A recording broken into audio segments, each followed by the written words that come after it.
Marco Rubio está anunciando que depois da condenação, ele está em Israel falando com Netanyahu, mas foi entrevistado pela Fox News. E aí perguntaram, olha, esse julgamento lá teve um voto que desmontou tudo, que era narrativa e não prova, né? E que só pode ser muito motivado pelo ódio que atribuem à rede social, porque um julgamento de condenação tem que ser motivado pelas provas. Como disse o juiz de carreira Luiz Fux, só se condena com provas. Aí o Marco Rubio disse para a Fox News, o Estado de Direito no Brasil está se desintegrando. Meus amigos, a bomba estourou de vez.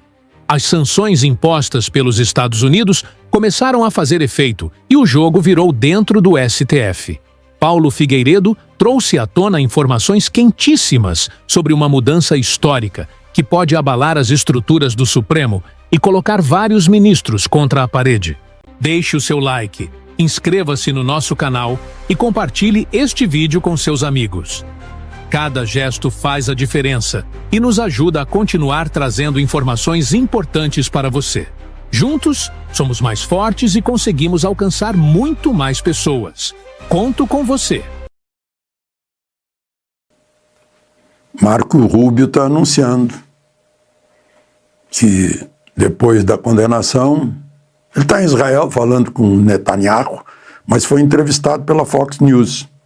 E aí perguntaram, olha, esse julgamento lá teve um voto que desmontou tudo, que era narrativa e não prova, né? E que só pode ser muito motivado pelo ódio que atribuem à rede social, porque um julgamento de condenação tem que ser motivado pelas provas.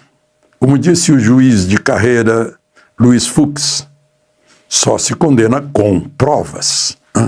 Aí o Marco Rubio disse para a Fox News, o Estado de Direito no Brasil está se desintegrando. Portanto, haverá uma resposta dos Estados Unidos. Teremos alguns anúncios na próxima semana ou logo depois sobre medidas adicionais que pretendemos tomar. A propósito, na semana que vem, tem dia 22 até dia 26, Assembleia Geral da ONU. É a 80ª. Foi criada logo depois da guerra, faz 80 anos.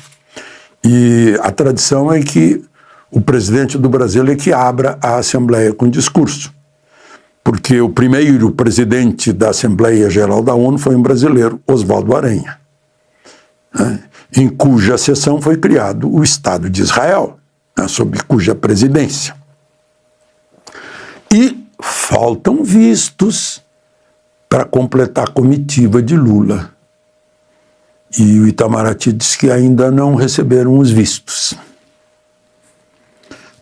Além daqueles vistos daqueles que foram no ano passado, que acompanharam Lula. Informações de bastidores, como você bem disse, Márcia, dão conta de que sim, sanções já estão prontas, novas sanções já estão preparadas para atingir em cheio ao Brasil. E aí, quando a gente fala atingir em cheio ao Brasil, existem dois caminhos. O caminho 1, o mais provável, o mais plausível, é de que essas sanções sejam no âmbito da Lei Magnitsky e atinjam aos demais ministros da Suprema Corte Brasileira que acompanharam Alexandre de Moraes na decisão de culpar o ex-presidente do Brasil, Jair Messias Bolsonaro, por um possível ataque à democracia do nosso país, a condenação dele a mais de 27 anos de prisão, que, aliás, a gente também acompanhou aqui ao longo da programação da Jovem Pan News. Então, essa é a possibilidade mais plausível, é a possibilidade mais real. Com exceção do ministro Luiz Fux, os demais que acompanharam devem entrar no âmbito da Lei Magnitsky, devem ser atingidos pela Lei Magnitsky, que, e aí é uma informação nova, deve ser reforçada. Como assim reforçada? Aqui nos Estados Unidos se fala que as autoridades brasileiras não levaram essas sanções a sério,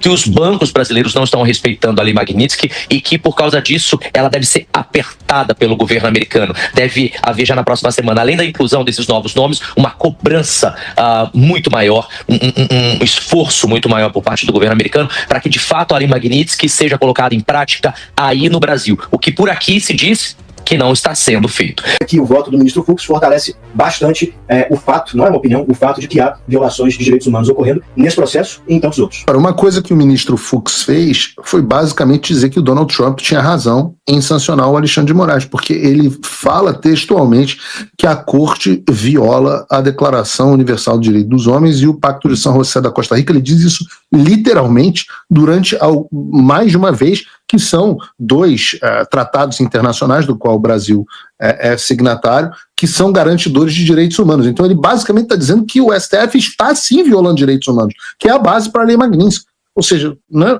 o Fux diz que Trump tinha razão, tem razão.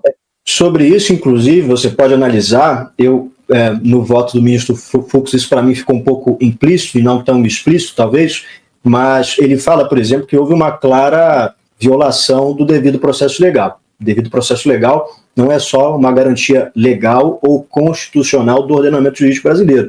O direito ao devido processo legal está previsto na Declaração Universal de Direitos Humanos, de forma, então, que se algo está previsto na Carta da ONU que prevê o que é direito humano, e isso é violado, por conseguinte, evidentemente, você tem uma violação a direitos humanos. Então, sim, eu diria que o voto do ministro Fux fortalece bastante o fato, não é uma opinião, o fato de que há violações de direitos humanos ocorrendo nesse processo e em tantos outros. Agora, eu vi uma crítica que muita gente da imprensa fez, acho que a Mira Leitoa fez isso também, e várias outras jornalistas, eu achei interessante, não tive tempo de conversar com nenhum jurista para me explicar esse assunto, mas da ideia de que o Fux falou da incompetência do tribunal para julgar o presidente Bolsonaro, e a mim e a todos os outros que estão nesse inquérito fajuto do golpe, mas ele não teve a mesma posição em relação aos tantos casos do 8 de janeiro que ele julgou.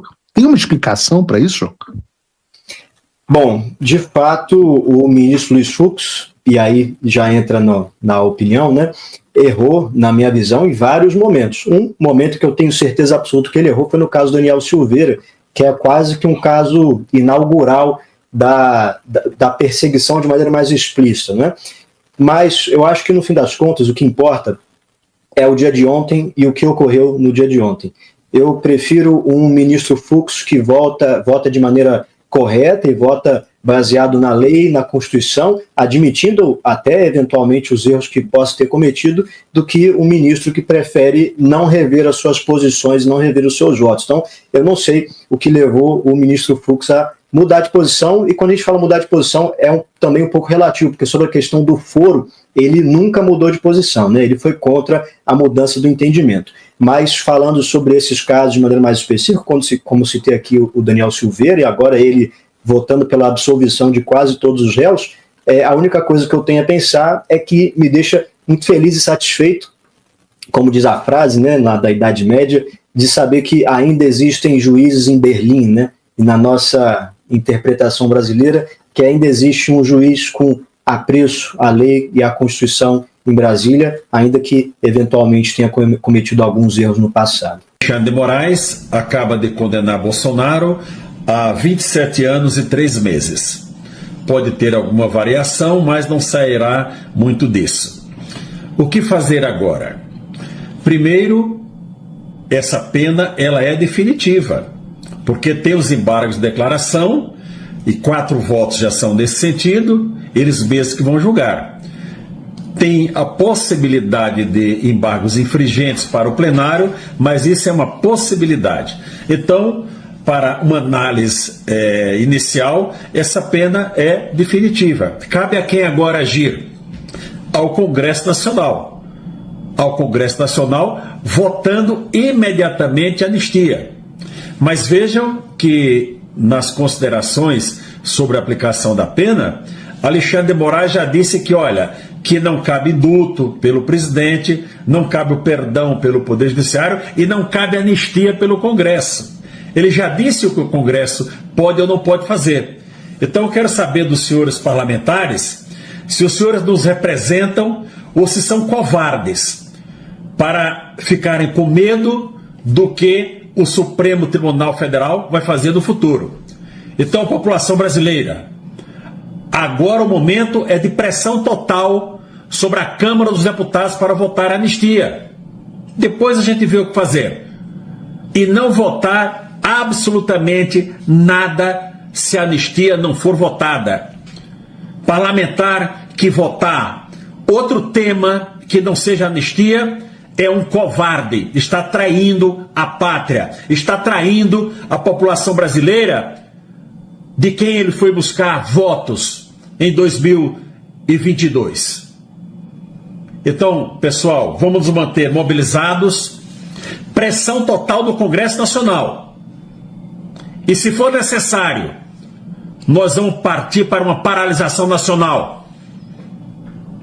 Não podemos aceitar essa farsa hoje materializada.